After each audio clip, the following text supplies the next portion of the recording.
तो इसलिए कहा दत्त भगवान ने, यदु मेरी ज्ञानमयी दृष्टि है, इसलिए मैंने जड़ चेतन सब से कुछ न कुछ ज्ञान अर्जित किया है। मेरे 24 गुरु हैं। पृथ्वी ही वायुराकाश आपो अग्नि चंद्रमा रवि कपोतो अजगरः सिंधुः पतंगो मधुकृद गजः मधुहा हरिणो मीना पिंगला कुरुरो अर्भका कुमारी सरकृत सर्प ऊर्णनाभि सुपेशकृत। मेरे 24 गुरु हैं। पहला गुरु मैंने पृथ्वी को माना है। पृथ्वी से मैंने क्षमा का गुण सीखा है। कभी भी किसी से कुछ घटित हो जाए आपके जीवन में, किसी ने आपके ऊपर अत्याचार किया या कुछ ऐसी चीजें की जो आप नहीं सहन कर सकते हो, आप क्षमा कर दें। क्षमा करने से नया प्रारब्ध नहीं बनेगा, लेकिन अगर आपने नहीं क्षमा की और मन में कुछ द्वेष पाल लिए तो उसके लिए आपको फिर से दोबारा जन्म मिलेगा, उस व्यक्ति को भी प्राप्त होगा और फिर से आपका वो शत्रुता का वैर चलता रहेगा जब तक आप क्षमा नहीं करेंगे किसी जन्म में।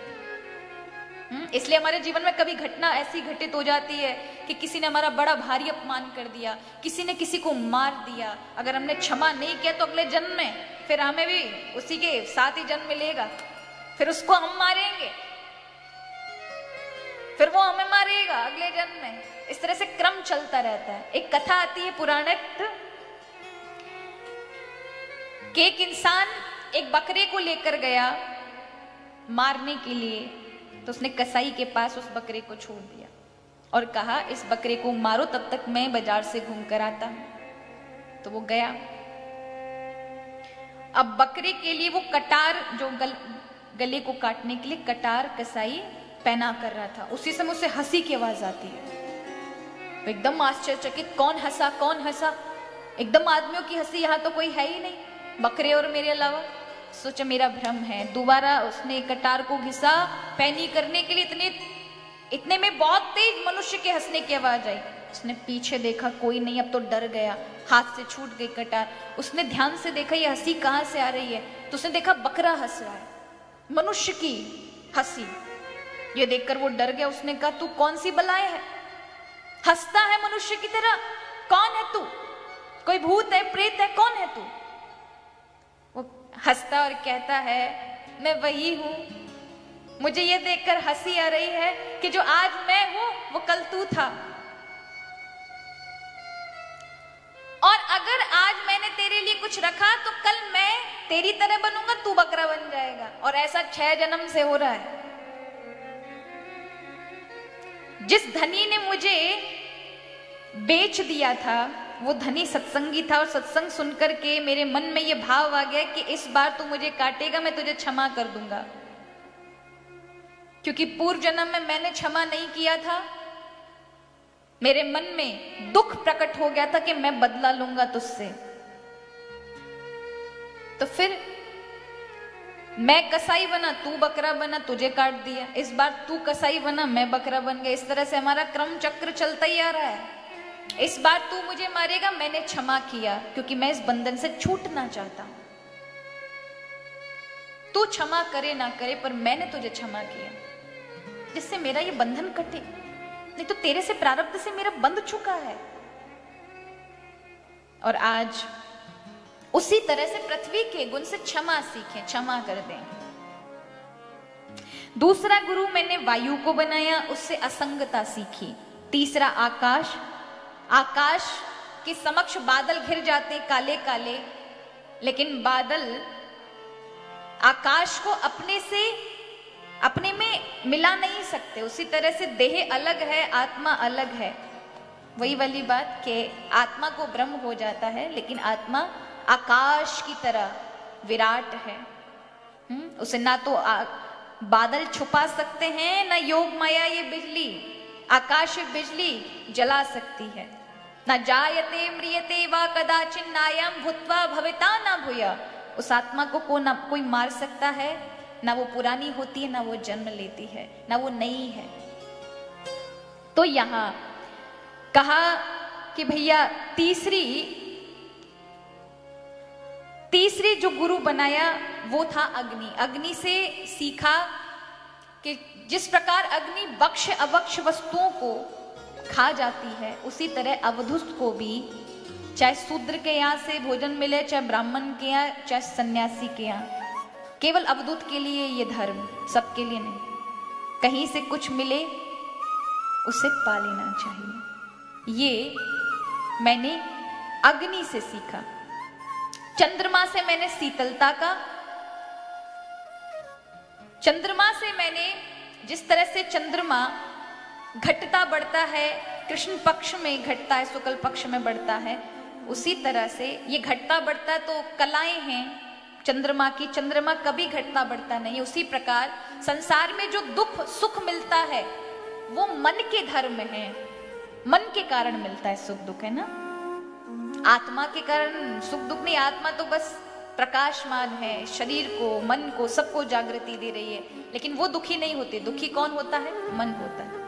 अभी आप यहाँ कथा में बैठे हैं तो आप सुखी हैं, और इसी कथा में कुछ ऐसा हो जाए जो आपका मन का सा ना हो तो आप तुरंत दुखी हो जाओगे। अभी हम भजन गा रहे हैं, भजन में कोई राग बिगड़ जाए तो क्या होगा? वही मन जो भी खुश हो रहा है तुरंत ध्यान जाते ही दुखी। और वही चीज अभी कोई भी राग बिगड़े लेकिन हमारे मन में किसी के प्रति अच्छे भाव है और उसके लिए हमने कहा कोई बात नहीं, गलती होगी, और ध्यान नहीं गए तो वहीं आप सुखी हैं। कोई सेब खा रहा है, उस सेब से किसी के मन को कष्ट हो जाता है, और कोई अपने बड़े चाव से खा रहा होता है, उसमें सेब का कसूर थोड़ी ना है, मन का कसूर है। मन जब चाहता है, अब ससुर जी है, हमारा ससुर जी के मित्र आए तो बहू से कह दिया रात्रि के 12 बजे, बहू रानी रोटी बना दो। हमारे मित्र आए हैं, बेचारे भटक गए रास्ता तो यहाँ आ गए हैं, सुबह चले जाएंगे तो भूखे हैं, कुछ बना दो।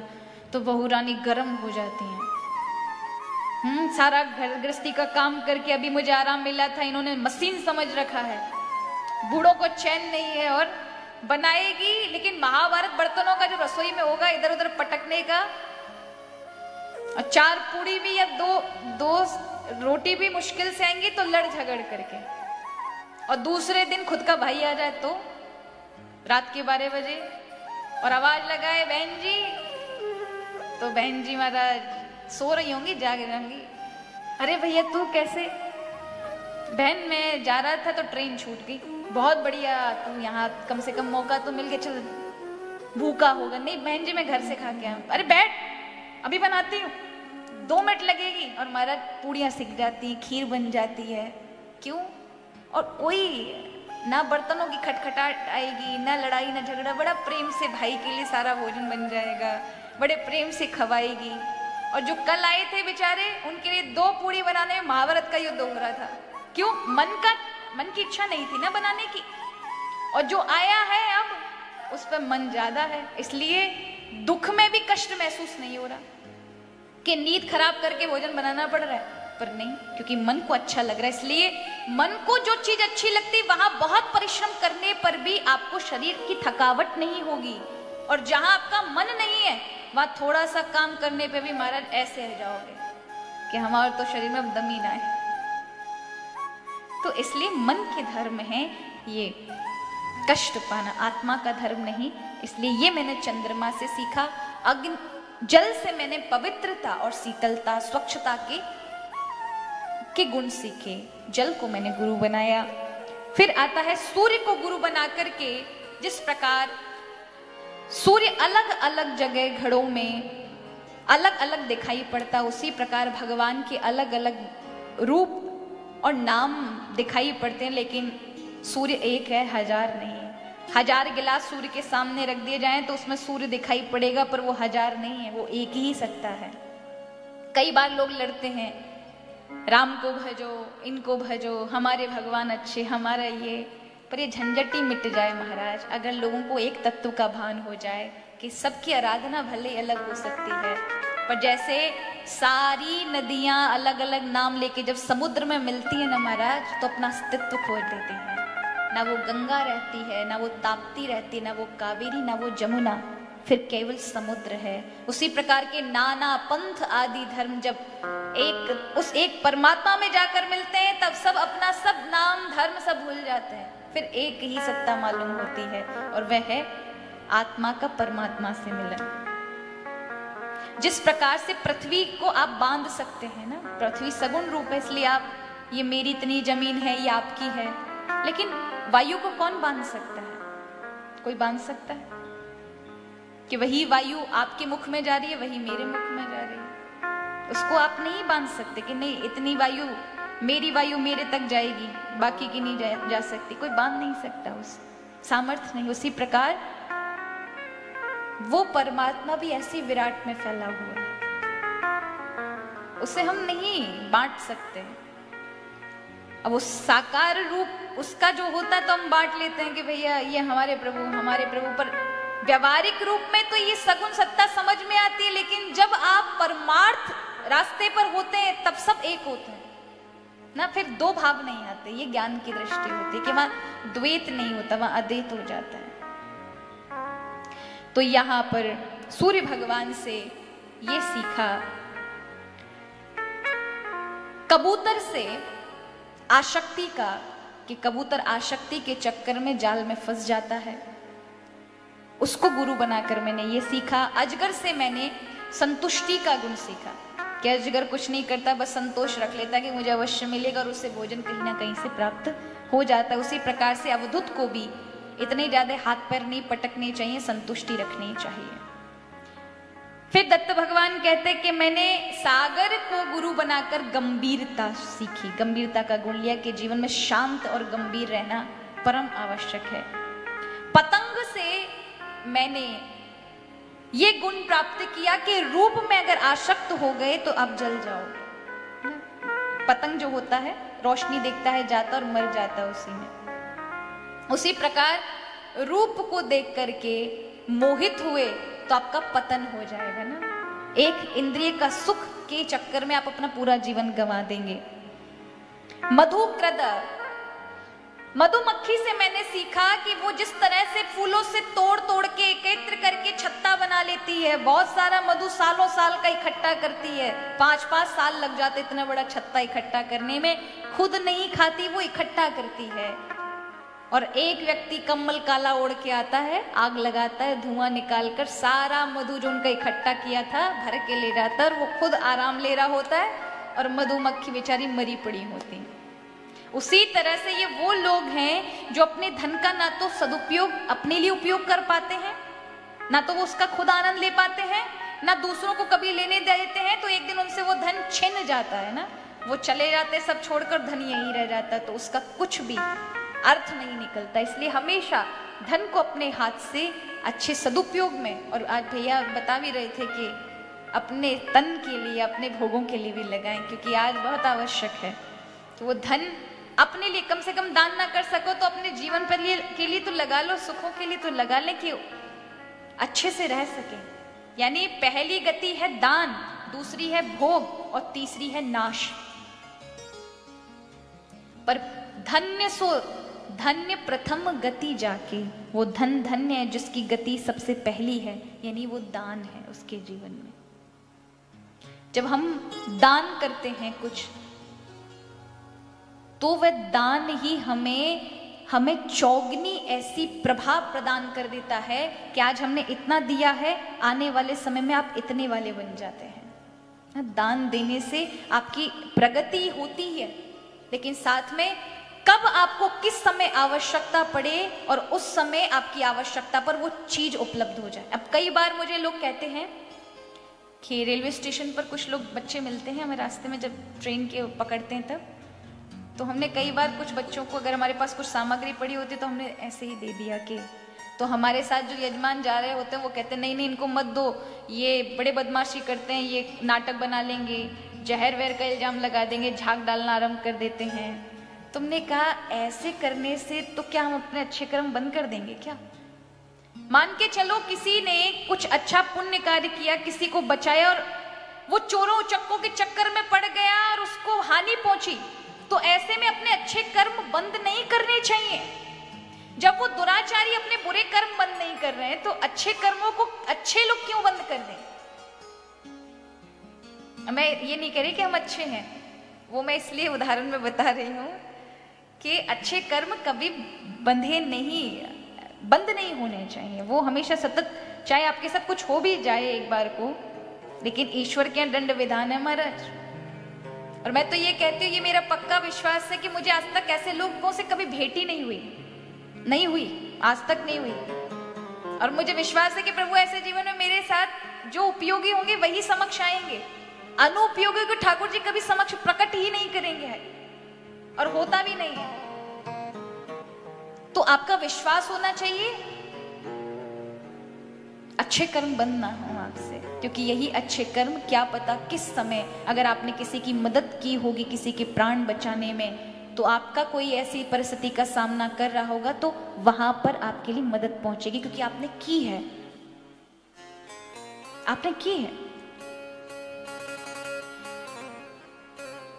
बहुत बार जीवन में ऐसे अनुभव होते हैं कि कई बार ऐसे कष्ट आते हैं कि आपके पास सारी सुविधा होने के बाद भी वो सुविधा किसी काम की नहीं होती,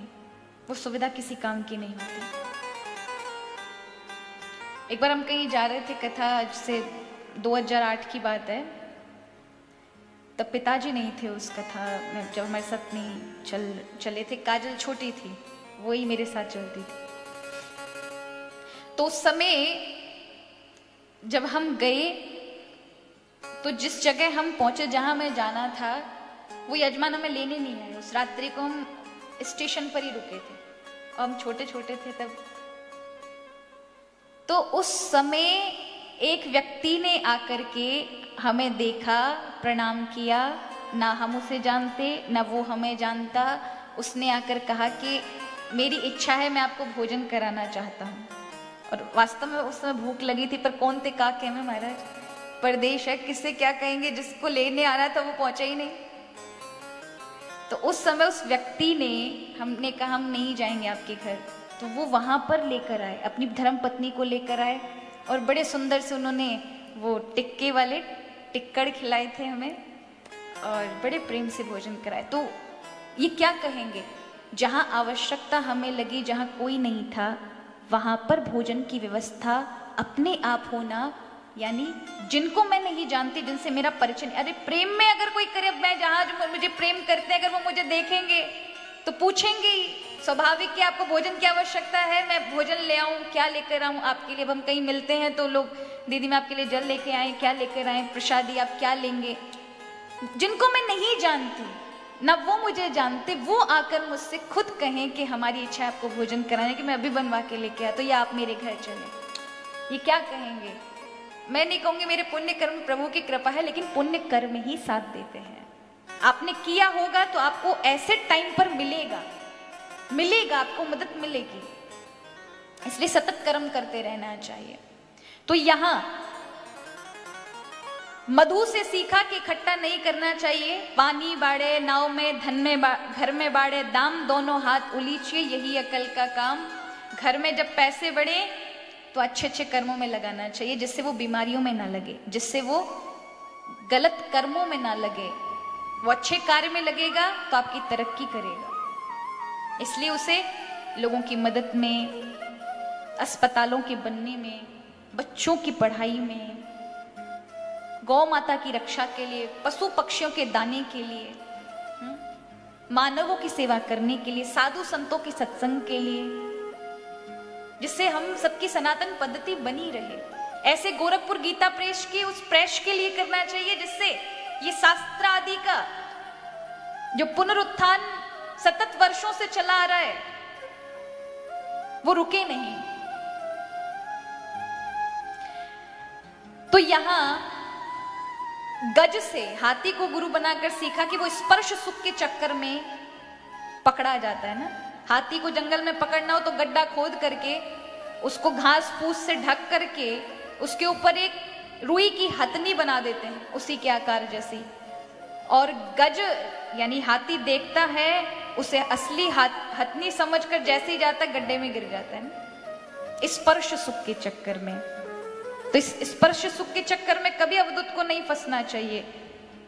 हिरण यानी हिरण जो होती है वो शब्द में फंस जाती है ना, कहीं संगीत सुनेगी तो संगीत के चक्कर में वो लुभा जाती है और पकड़ ली जाती है। भ्रमर गंध के चक्कर में फंस जाता है कि वो कमल पर बैठेगा, सूंघता सूंघता सूंघता, कब रात गुजर गई, पंख बंद हो गए। उसने सोचा कि एक रात ही तो गुजारनी है, कमल के अंदर बैठ करके सुगंध ले लेकर गुजार लूंगा, सुबह जब खुलेगा तब उड़ जाऊंगा, लेकिन तब तक एक हाथी आता है, कमल को तोड़ता और खा जाता है। उसी प्रकार गंध के चक्कर में भंवर भी मरता है।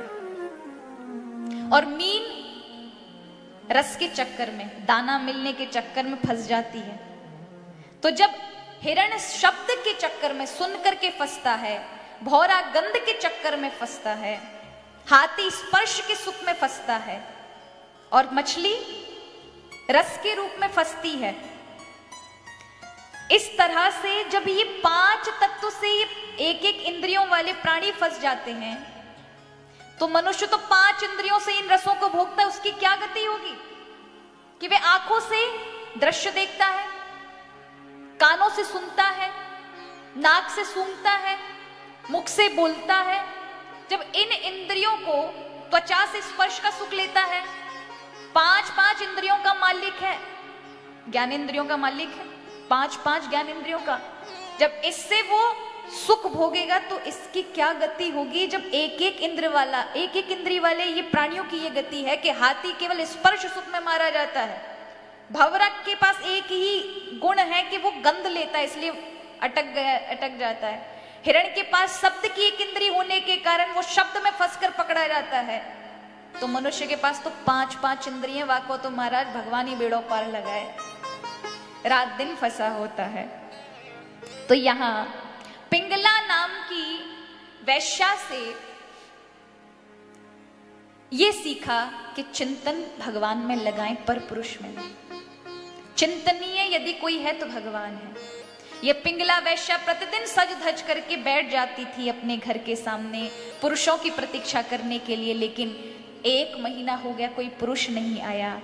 तो फिर इसको वैराग्य हो गया कि मैंने इतना इन माटी के पुतलों के लिए प्रतीक्षा की, यदि इतना मैंने तन्मयता से भगवान के लिए सज सवर के और उनका चिंतन कर लिया होता तो आज मुझे ब्रजराज मिल गए होते, आज मुझे कृष्ण मिल गए होते, और वैराग्य से पूर्ण हो गई। तो भजनीय केवल गोविंद है, ये मैंने पिंगला नाम की वैश्या से सीखा। और मैंने भृगी नाम के कीट से सीखा कि जैसे भृगी कीट जो होता है वो मिट्टी का घरौंदा दीवार पर बना लेता है। आपने देखा होगा मिट्टी जैसा एक बना लेता है, जगह घोंसला जैसा बना लेता है मिट्टी का। उसमें किसी भी कीड़े को पकड़ कर लेकर आएगा, डाल देगा, उसमें डंक मार देगा। तो वो भृगी कीट के डंक का चिंतन करते करते वो कैसी भी जाति का कीट हो वो भृगी बन जाता है। यानी जब आप ब्रह्म का चिंतन करते हैं तो साधक ही ब्रह्म में बन जाता है, स्वयं ब्रह्म बन जाता है।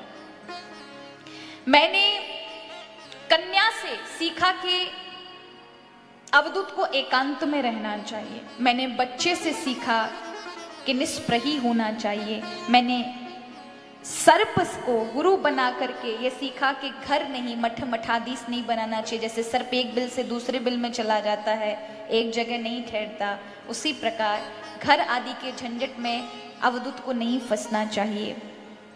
मैंने चील को गुरु बनाकर ये सीखा कि जिस प्रकार एक मांस का टुकड़ा चील उठाकर लेके जा रही थी तो उसके पीछे बहुत सारे पंछी पड़ गए। जब उस चील ने उस मांस के टुकड़े को छोड़ दिया तो पक्षी की पूरी वो झुंड सब वहीं की वहीं रुक गए। उसी प्रकार अवधूत जब भगवान का भजन करता है तो रिद्धि सिद्धि बाधक बनती है, कीर्ति प्रतिष्ठा उसके पीछे पड़ती है, तो उसे कीर्ति प्रतिष्ठा को वहीं की वहीं छोड़ देना चाहिए, नहीं तो वो उसके भजन को बर्बाद कर देंगी। इस प्रकार से मैंने 24 गुरु बनाए हैं और 25वां गुरु मेरी देह है। देहो गुरुर्मम विरक्ति विवेक हेतु, ये मेरी 25वीं गुरु, ये मेरा शरीर है। इस शरीर से मुझे विवेक का ज्ञान होता है, वैराग्य का ज्ञान होता है। शरीर अध्यम खलु धर्म साधनम, शरीर ही माध्यम है संसार में धर्म साधना करने के लिए शरीर ना हो तो कैसे कथा में बैठोगे, कैसे भजन करोगे, कैसे पूजा करोगे, कैसे तीर्थ यात्रा करोगे, कैसे दान करोगे, कैसे सुख भोगोगे? इस शरीर के माध्यम से ही सुख भोगना होता है।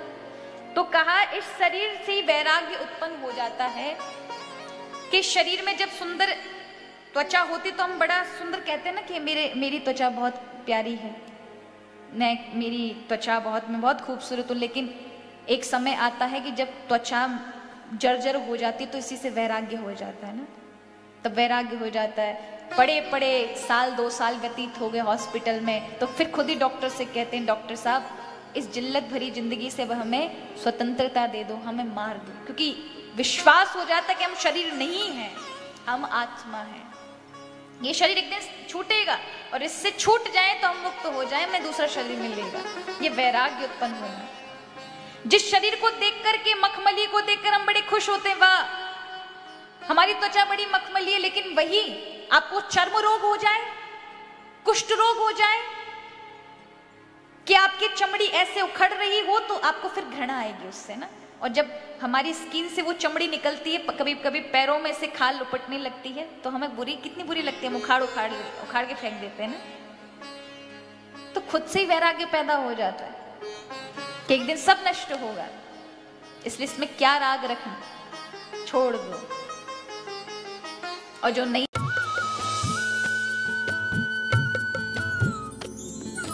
सर्वधर्म संगम, धर्म के सच्चे प्रहरी।